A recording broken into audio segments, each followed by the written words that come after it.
Hello friends, मैं अंबिका कुमारी स्वागत करती हूँ आपके अपने चैनल पे। हिंदी साहित्य के आदिकाल के प्रश्नों को लेकर हम चल रहे हैं और अभी तक लगभग हमने 150 से 200 प्रश्न हमने कर चुका है और एक अच्छी समझ हमने विकसित कर ली है आदिकाल की।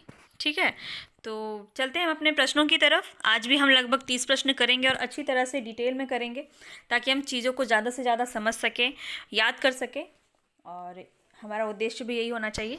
ठीक है, अगर आप मेरे चैनल पर नए हैं तो सब्सक्राइब कीजिए, पसंद आए तो लाइक कीजिए, साथियों के साथ शेयर कीजिए। चलिए हम चलते हैं अपने क्वेश्चन की तरफ। पहला प्रश्न है हमारा, खुमान रासों की प्रमाणिक प्रति कहाँ पर संग्रहित हुई है? तो संग्रहित कहाँ पे हुई, कौन से संग्रहालय में? तो इसका राइट आंसर हो जाएगा पुणे संग्रहालय में। ठीक है, खुमान रासों के रचयिता कौन है? दलपति विजय। दलपति विजय जो है इस खुमान रासों के रचयिता माने जाएंगे। ठीक है, चलते हैं नेक्स्ट क्वेश्चन की तरफ। यह गूंज मात्र है, मूल शब्द नहीं। आचार्य रामचंद्र शुक्ल की टिप्पणी किस रासो काव्य के लिए है? पृथ्वीराज रासो, खुमान रासो, बिसलदेव रासो या परमाल रासो? तो यहाँ पे राइट आंसर हो जाएगा हमारा परमाल रासो। परमाल रासो के बारे में इन्होंने यह कथन कहा था। चलते हैं नेक्स्ट क्वेश्चन की तरफ। बिसलदेव रासो में कुल कितने छंद हैं? यह क्वेश्चन हमने पहले भी किया है और अभी तक मैं मान के चल रही हूँ आपको इसके बारे में पता होगा। बिसलदेव रासो पर मैंने बहुत ही डिटेल में आपसे चर्चा की थी, जहाँ पे सारी चीज़ें मैंने आपको बताया था और काफ़ी हद तक जो है हम इसको समझ चुके हैं। इसके इसका राइट आंसर पे चलते हैं। तो 125 कुल छंद इसमें लिखे गए हैं। बिसलदेव रासो किसकी रचयिता है? तो नरपति नाल। नरपति नाल का ये रचना है। ठीक है, मैंने आपको याद करवाया था, आपको याद होगा, दिमाग पे जोर डालिएगा। चलिए नेक्स्ट क्वेश्चन पे चलते हैं। पुस्तक जलहन हथ दे चली गज्जन नृपकाज पंक्ति किसकी मानी जाती है? यह पंक्ति के बारे में बात की जा रही है। अगर ये आपको पंक्ति याद कैसे रहेगी, तो मैं इसके बारे में एक आपको बताती हूँ, इसके पीछे की क्या कहानी है। जो ये आंसर है ये हो जाएगा आपका चंद-बरदाई। ठीक है, चंद-बरदाई की ये जो पंक्ति है वो चंद-बरदाई की है। वो क्या करते हैं, जलहन के हाथ में अपनी पुस्तक थमा देते हैं और चले जाते हैं कहाँ? नृपकाज के लिए, मतलब अपने राजा के राजकाज के कामों में वो चले जाते हैं। कहाँ चले जाते हैं? गजनी। दरअसल ये जो जलहन है ये क्या है? ये पुत्र है चंद-बरदाई का। ठीक है, चंद-बरदाई का पुत्र है। पृथ्वीराज रासो के पिछले भाग को इन्होंने ही पूर्ण किया था। जब शहाबुद्दीन गौरी पृथ्वीराज को कैद करके गजनी ले गया, तब कुछ दिनों उपरांत चंद यानी कि चंद-बरदाई भी वहां गए। जाते वक्त उन्होंने अपने पुत्र के हाथ में यह पुस्तक सौंपकर उसे पूरा करने का संकेत किया था और इसीलिए कह सकते हैं कि पिछले भाग जो है, पृथ्वीराज रासो का पिछले भाग का जो पूरा किया है वो उनके पुत्र जलहन ने किया है। ठीक है, यह अपूर्ण ग्रंथ था चंद-बरदाई का। तो यहाँ पे राइट आंसर हमारा चंद-बरदाई हो जाएगा। ठीक है, चलते हैं नेक्स्ट क्वेश्चन की तरफ। नेक्स्ट क्वेश्चन पूछे, जलहन कौन था? अभी मैंने आपको बताया, तो जलहन कौन थे? चंद-बरदाई के पुत्र थे। इन्होंने ही पृथ्वीराज रासो के पिछले भाग को पूर्ण किया था। ठीक है, चलते हैं हम नेक्स्ट क्वेश्चन की तरफ। इनमें से कौन सा विद्वान रासो का अर्ध प्रमाणिक रचना मानता है? देखिए यहाँ पे हम पहले से जानते हैं कि जो रासो ग्रंथ है उसमें ऐतिहासिकता को लेकर काफ़ी विवाद रहा है। कुछ लोग प्रमाणिक मानते हैं, कुछ अप्रमाणिक मानते हैं, कुछ अर्ध प्रमाणिक मानते हैं। तो हमसे यहाँ पूछा जा रहा है अर्ध प्रमाणिक कौन थे? इसका राइट आंसर हो जाएगा हजारी प्रसाद। ये सब क्वेश्चन हमने पहले ही डिस्कस कर लिया और अब आपको आंसर करने में बिल्कुल भी परेशानी नहीं होनी चाहिए। अगर हम बात करें तो यहाँ पे रामचंद्र शुक्ल ने क्या माना था? तो इन्होंने अप्रमाणिक माना था। इन्होंने अप्रमाणिक माना था। ठीक है, और अगर हम बात करें कि प्रमाणिक किसने माना था, तो श्याम सुंदर दास ने इसे प्रमाणिक रचना माना था। ठीक है, ये सब हम पहले भी कर चुके हैं। चलते हैं नेक्स्ट क्वेश्चन की तरफ। चार्ल्स इलियट ने इनमें से किस ग्रंथ का प्रकाशन कराया? यहाँ पे क्या राइट आंसर होगा? परमाल रासो, आला खंड, पृथ्वीराज रासो, बिसलदेव रासो। हम यहाँ पे अगर बात करें तो परमाल रासो और आला खंड एक ही है, क्योंकि परमाल रासो को ही आला खंड कहते हैं। ठीक है, लेकिन इलियट ने आला खंड के नाम से प्रकाशन किया था परमाल रासो का। ठीक है, तो यहाँ पे जो राइट आंसर हो जाएगा वो आला खंड हो जाएगा। चलते हैं हम नेक्स्ट क्वेश्चन की तरफ। जैन मत का प्रचार भारत के किस राज्य में सर्वाधिक था? यहाँ पे जैन मत की बात की जा रही है। जैन कवियों ने कहाँ पे? गुजरात। इसका राइट आंसर हो जाएगा गुजरात। गुजरात में रहकर अनेक पुराणों को अपभ्रंश में नए रूपों में प्रस्तुत किया था। किसने? जैन मत ने। इसमें कुछ प्रमुख कवि थे जैसे स्वयंभू, पुष्पदंत, धनपाल, हेमचंद्र। ये सब जो रचनाकार हैं वो जैन साहित्य के अंदर भी आते हैं। और जैन मत का बहुत सारा प्रचार प्रसार भारत में इन्होंने किया। कहाँ से किया? तो गुजरात से किया। ठीक है, चलते हैं नेक्स्ट क्वेश्चन की तरफ। रासक छंद में कितनी मात्राएं होती हैं? यहाँ पे रासक जो है, रासो शब्द में व्युत्पत्ति के रूप में भी हमने पढ़ा था कि रासक को किसने माना है। रासक शब्द को किसने माना था? हजारी प्रसाद द्विवेदी ने माना था। ये चीज़ें हमने पढ़ रखी हैं पहले से ही, आप पहले की वीडियो जाके देखें, हमने बहुत ही अच्छे से इन सभी चीज़ों को कवर कर लिया था। तो अभी जो है यहाँ पे राइट आंसर क्या हो जाएगा? रासक जो है छंद भी हुआ करता है। ये रास का ग्रंथ जो लिखा जाता था वो रासक छंद में लिखा जाता था। और इसका राइट आंसर हो जाएगा 23, 29 छंद जो है रासक में होती हैं। 29 मात्राएं होती हैं, 29 मात्राएं होती है रासक छंद में। सीधा सीधा आंसर है इसका। चलते हैं नेक्स्ट क्वेश्चन की तरफ। खुमान रासों में लगभग कितने छंद हैं? खुमान रासों में यहाँ पे राइट आंसर हो जाएगा 5000। खुमान रासों में लगभग 5000 छंद का प्रयोग किया गया है। चलते हैं नेक्स्ट क्वेश्चन की तरफ। विजयपाल रासो किस भाषा में लिखा गया है? यहाँ पे क्या हो जाएगा राइट आंसर? डिंगल, पिंगल, अपभ्रंश या प्राकृत। यहाँ पे राइट आंसर हो जाएगा विजयपाल रासो का अपभ्रंश में लिखा गया। विजयपाल रासो किसकी की रचना क्या थी? मैंने आपको भी बताया है। तो इसके रचयिता हो जाएंगे हमारे नल सिंह। कौन से हो जाएंगे? नल सिंह। नल सिंह रचनाकार हो जाएंगे विजयपाल रासो के। और हमने बात की थी दलपति विजय की रचना थी खुमान रासो। कंफ्यूज नहीं होंगे। चलते हैं नेक्स्ट क्वेश्चन की तरफ। कन्हप्पा ने कुल कितने ग्रंथ लिखे थे? तो यहाँ पे कन्हप्पा की बात की जा रही है। इनकी जो 74 ग्रंथ हैं माने जाते हैं कुल कन्हप्पा के। चलते हैं नेक्स्ट क्वेश्चन की तरफ। यहाँ पे ये क्वेश्चन आप देख रहे हैं असर्शन और रीज़न से रिलेटेड ये क्वेश्चन है। नेट में ज़्यादातर ये क्वेश्चन पूछा जाता है, मगर अभी हम देख रहे हैं हाल फिलहाल का जो पैटर्न है एग्ज़ाम का, उसमें पीजीटी जैसे क्वेश्चन एग्ज़ाम में भी इस तरह के प्रश्न देखने को मिलते हैं। हम इसको पढ़ते, ये बहुत ही फेमस जो कथन होते हैं ज़्यादातर वहीं से आते हैं, इसलिए हमें ये पढ़ना बहुत ज़रूरी है और इससे जो है आदिकाल की एक अच्छी समझ हमारी विकसित होगी। यहाँ पे हम देखेंगे इतिहास केवल घटनाओं का अन्वेषण एवं संकलन मात्र नहीं है, अपितु उसके भीतर कार्य कारण श्रृंखला विद्यमान है। रीज़न इसका क्या हो जाएगा?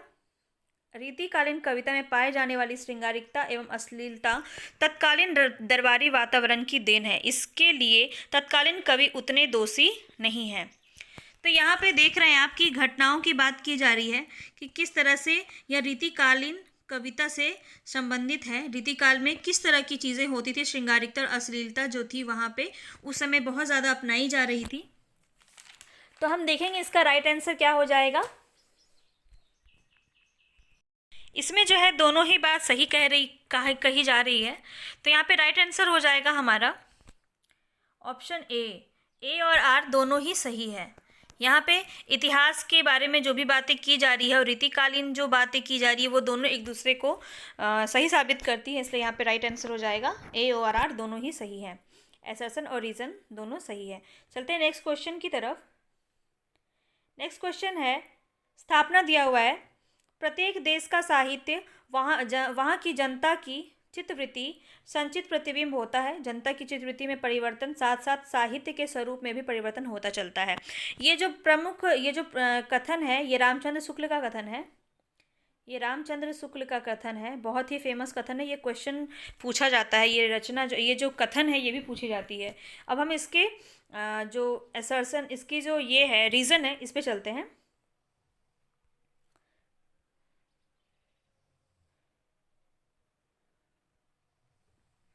रीज़न कहा जा रहा है हिंदी साहित्य के इतिहास का अध्ययन युगीन परिस्थितियों के संदर्भ में किया जाना चाहिए। परिस्थितियां बदलने पर साहित्य का स्वरूप प्रायः नहीं बदलता। देखिए शुक्ल जी ने कहा कि कोई भी देश की जनता की जो चित्रवृत्ति होती है वही साहित्य के रूप में प्रयोग होता है। तो ये बिल्कुल सही बात है, लेकिन यहाँ पे जो कहा जा रहा है कुछ हद तक सही कहा जा रहा है कि यह उसके संदर्भ में ऐसा होना चाहिए, लेकिन ऐसी चीज़ें साहित्य में प्रायः नहीं दिखती हैं। तो हम इसमें कह सकते हैं कि ए तो सही है, लेकिन आर जो है वह पूरी तरह से सही नहीं है। तो बी यहाँ पे इसका राइट ऑप्शन हो जाएगा। अभी आप आराम से बैठे रहिए, पूरा क्वेश्चन यही नहीं है, इसके बाद हम चलेंगे अभी नेक्स्ट क्वेश्चन की तरफ। आचार्य रामचंद्र शुक्ल का इतिहास सन 1929 में लिखा जाने के कारण वर्तमान संदर्भ में अधूरा प्रतीत होता है, फिर भी वह उपलब्ध इतिहास ग्रंथों में अद्वितीय है। यहाँ पे ये बिल्कुल सही बात कही जा रही है कि काफ़ी समय पहले लिखा होने के कारण जो है अभी के वर्तमान के संदर्भ में अधूरा होता है प्रतीत। लेकिन अगर हम आधार मान के चले तो हम कोई भी अभी जो पीएचडी होल्डर या जो भी लेखक जो अभी लिख रहे हैं इतिहास को समझने का जो प्रयास कर रहे हैं वो आधार मान सकते हैं इनके ग्रंथों को लेकर। इसमें तर्क कहा जा रहा है नए शोधों से प्राप्त निष्कर्षों का उसमें समावेश नहीं हो सका, तथापि साहित्य के इतिहास दर्शन की आधारभूमि उसने अवश्य तैयार कर दी है। तो यहाँ पे भी आप देख सकते हैं दोनों ही बात सही प्रतीत हो रही है हमें यहाँ पे। एक मिनट, दोनों ही सही हो रही है। तो यहाँ पे राइट आंसर हो जाएगा हमारा ए और आर दोनों सही है। ठीक है, समझ में आ रहा होगा आई होप आपको। चलते हैं नेक्स्ट क्वेश्चन की तरफ। एक और है ये असर्शन वाला, उसके बाद हम अपने और आदिकाल से रिलेटेड अभी क्वेश्चंस करेंगे। कहीं जाइएगा मत और पेशेंसफुली आप सारे क्वेश्चंस को देखिए, बहुत ही इंपॉर्टेंट है और हर एक प्रश्न आपको एक समझ विकसित कराएगा। इसमें हम देख रहे हैं भक्ति आंदोलन पराजित हिंदू जाति की निराशा से उत्पन्न हुआ, यद्यपि इसका एकमात्र कारण यही नहीं हुआ।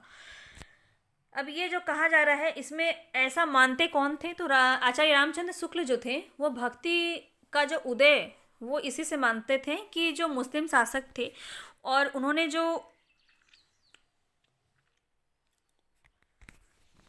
एक मिनट हिंदू जाति की निराशा से वो भक्ति का उदय मानते थे। कौन? आचार्य रामचंद्र शुक्ल। लेकिन हजारी प्रसाद द्विवेदी जी ऐसा नहीं मानते थे। उन्होंने ये कहा भी था कि जैसा अभी है वैसा ही होना चाहिए था उस समय भी। तो चलते हैं अपने आंसर की तरफ। इसमें कौन सा सही होगा? आंशिक रूप से यह सही है। इसमें बोला जा रहा है कि देश की मुस्लिम शासन की स्थापना हो चुकी थी, हिंदुओं के समक्ष ही देव मूर्तियों को तोड़ते थे और उनके पूज्य पुरुषों का अपमान करते थे। यह पूरी तरह से सही नहीं बोल सकते हम इसको, इसीलिए यहाँ पे हम कह सकते हैं इसका राइट आंसर ए सही है और आर आंशिक रूप से सही हम इसको मान सकते हैं। ठीक है, चलते हैं हम नेक्स्ट क्वेश्चन की तरफ। अब यहाँ पे हम देखेंगे हिंदी साहित्य का इतिहास, मिश्र बंधु विनोद, हिंदी साहित्य की भूमिका और हिंदी साहित्य का वैज्ञानिक इतिहास। अगर हम इसे आरोही क्रम में व्यवस्थित करें प्रकाशन वर्ष की दृष्टि से तो कौन सा सही हो जाएगा? यह किसकी रचना है? अभी तक आपको समझ में आ गया होगा। मिश्र बंधु विनोद मिश्र बंधु की रचना है। ठीक है, जिसमें जिनके बारे में अगर मैं बात करूं तो चार भाग जो है मिश्र बंधु विनोद का था, जिसमें पहला 3 भाग 1913 में प्रकाशित हुआ और चौथा भाग 1934 में प्रकाशित हुआ। ठीक है, मिश्र बंधु विनोद की रचना उन 3 भाइयों ने मिलकर की थी, गणेश, श्याम और सुखदेव। ये पॉइंट्स आप अपने नोटबुक में नोट कर सकते हैं मिश्र बंधु विनोद के बारे में। उसके बाद हम देखें फिर से कौन सा है, हिंदी साहित्य का इतिहास। यह तो शुक्ल जी ने लिखा था 1929 में, हम सभी जानते हैं, है ना। और हिंदी साहित्य की भूमिका ये लिखी थी हजारी प्रसाद द्विवेदी ने। और हिंदी साहित्य का वैज्ञानिक इतिहास ये लिखा था गणपति चंद्र गुप्त ने। तो यहाँ पे राइट आंसर हो जाएगा सी हमारा। मिश्र बंधु विनोद, हिंदी साहित्य का इतिहास, हिंदी साहित्य की भूमिका और हिंदी साहित्य का वैज्ञानिक इतिहास। चलते हैं नेक्स्ट क्वेश्चन की तरफ।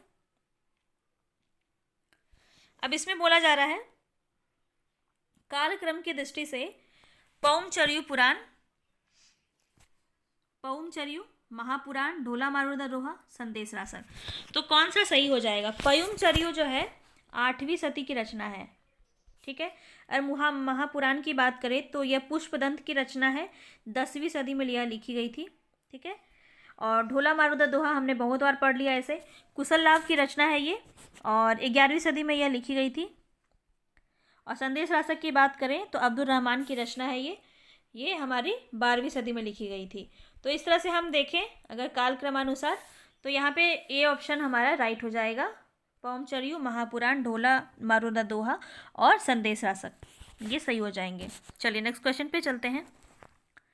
निम्न कवियों का आरोही कालक्रम में व्यवस्थित कीजिए। अब यहाँ पे राइट आंसर क्या हो जाएगा हमारा? चंद्रवरदाई तो सबसे पहले हो जाएंगे, उसके बाद अमीर खुसरो, फिर विद्यापति, फिर कबीर।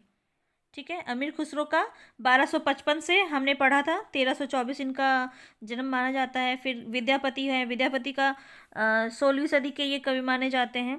कबीर 1398, इनमें थोड़ा सा कंट्राडिक्ट हो सकता है, लेकिन इसका राइट आंसर अगर हम ऑप्शन की दृष्टि से देखें तो बी हमारा सही हो जाएगा। ठीक है। चलते हैं नेक्स्ट क्वेश्चन की तरफ। सिद्धों का आरोही कालक्रम में व्यवस्थित कीजिए। तो सिद्ध साहित्य जो थे, हमने पढ़ा था कि सिद्ध साहित्य जो थे बौद्ध धर्म के हीनयान और वज्रयान जो दो विभाजित हुआ था, तो वज्रयान ही सिद्ध साहित्य कहलाए। जो हमने 84 सिद्ध पढ़ा था ना, उसी में वज्रयान जो थे, वज्रयान वो क्या थे? वही सिद्ध कहलाए हमारे। और इसमें हम राइट आंसर माने तो ए हमारा राइट ऑप्शन हो जाएगा। सरहपा, सब्रपा, कन्हपा और डोभिपा, ये यही क्रम में चलते हुए आ रहा है। चलते हैं नेक्स्ट क्वेश्चन की तरफ। नेक्स्ट क्वेश्चन है हमारा, मिश्र बंधु विनोद हिंदी साहित्य का आलोचनात्मक इतिहास, हिंदी साहित्य का वैज्ञानिक इतिहास, हिंदी साहित्य का इतिहास, तो ये किसका है? बहुत ही ईजिली अब हम इसको कर सकते हैं। मिश्र बंधु विनोद जो है वो मिश्र बंधु की रचना है। हिंदी साहित्य का आलोचनात्मक इतिहास, यह किसकी रचना है? राम कुमार की रचना है। हिंदी साहित्य का वैज्ञानिक इतिहास गणपति चंद्र की रचना है। हिंदी साहित्य का इतिहास आचार्य रामचंद्र शुक्ल की रचना है। ठीक है। तो इसका ऑप्शन क्या हो जाएगा? ए का 4, ए का 4 एक ही में है, तो सीधा सीधा हमारा आंसर हो जाएगा ऑप्शन बी। चलते हैं नेक्स्ट क्वेश्चन की तरफ। अब यहाँ पे देखें, कुछ मिलान करने वाले प्रश्न ही अभी हमें देखने को मिलेंगे, और इससे जो है हमारा कॉन्सेप्ट और भी ज़्यादा क्लियर हो जाएगा।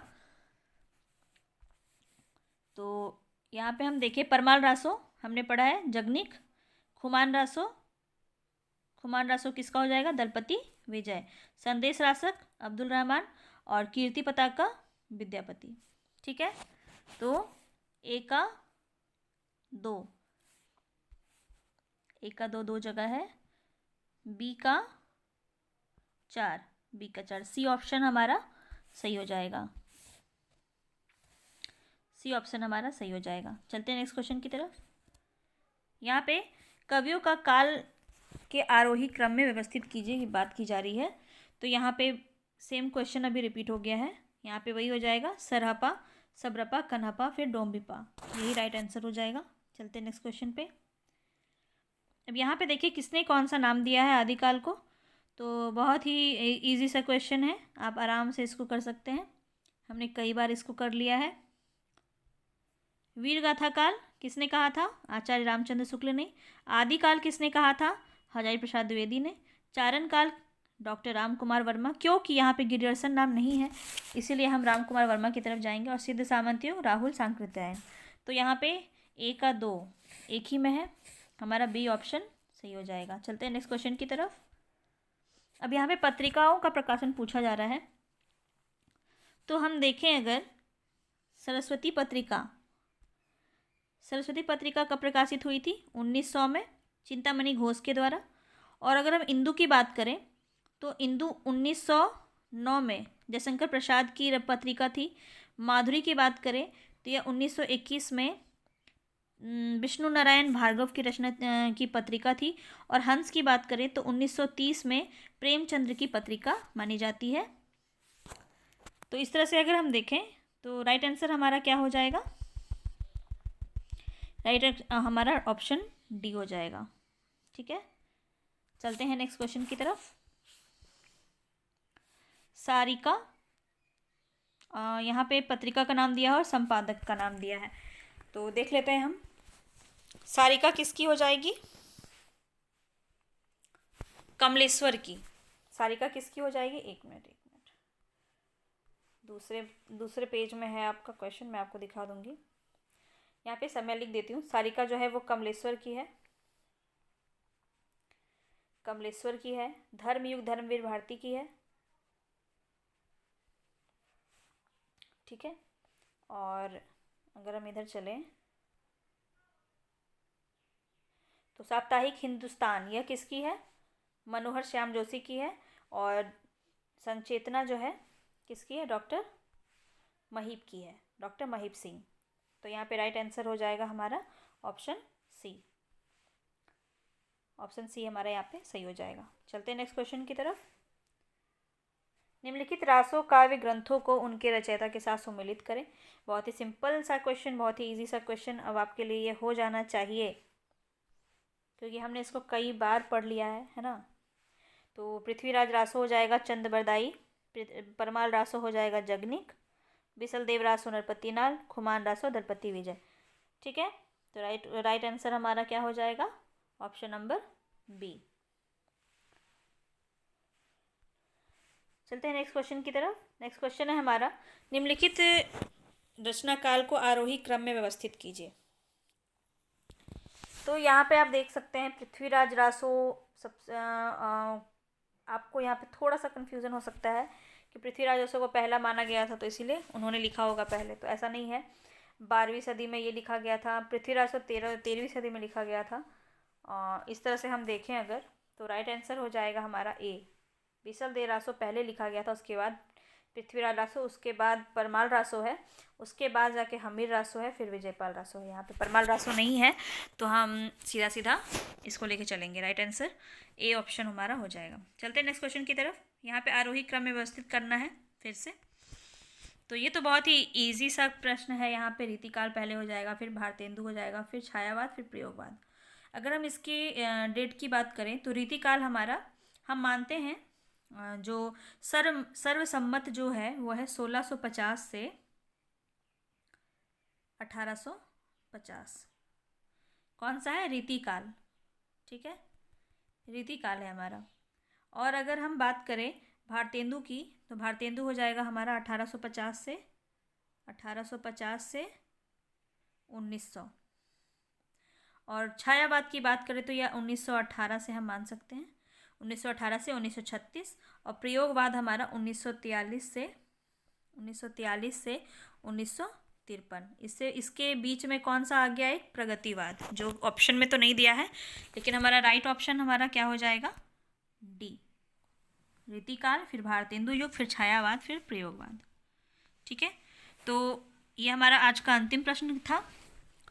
कैसा रहा आज का पूरा प्रश्न? आज का जो लेवल था वो एक अच्छा खासा लेवल था और हमने लो लेवल से लेके हाई लेवल तक प्रश्नों को किया है। अगर आपकी अगर नीड होगी तो हम पूरी तरह से रचना को सिर्फ लेकर चलेंगे एक बार। जितने भी आदिकाल में रचना है वो सभी रचना हम एक ही वीडियो में कवर करेंगे ताकि हमारा आदिकाल पूरी तरह से क्लियर हो जाए। कैसा लगा वीडियो कमेंट बॉक्स में ज़रूर बताइएगा। आपके लिए हेल्प हो तो लाइक कीजिएगा, चैनल को सब्सक्राइब कीजिएगा, साथ ही साथ सबके साथ शेयर कीजिएगा। मिलते हैं दूसरे वीडियो में, तब तक के लिए धन्यवाद।